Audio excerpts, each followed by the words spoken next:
kahit sinong dalawin mo din eh. Nabibigyan mo na yan, walang matutuwa sa iyo.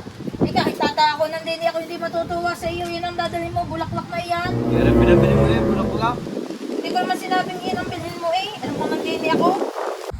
Nakakaiya mo, hindi na naman ako nakabiling bulaklak.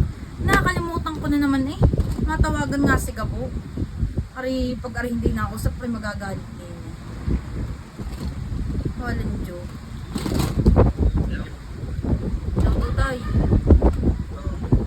Okay, pumarini muna. Gawa ng... Kailangan ko ng bulaklak.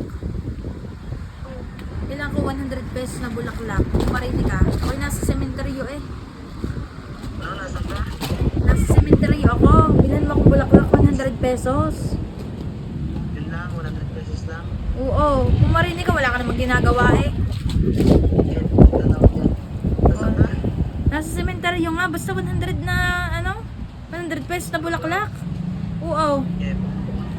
O sige, bye-bye. Bye-bye. Buti naman at nakatusan din itong batang ito. A few hours later.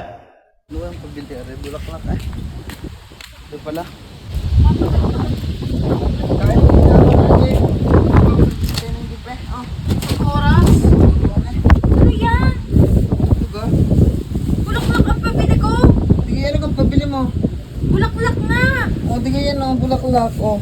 Hindi naman yan ay bulaklak yan ng baboy. Ano kang pabili mo? Bulaklak. Anong bulaklak?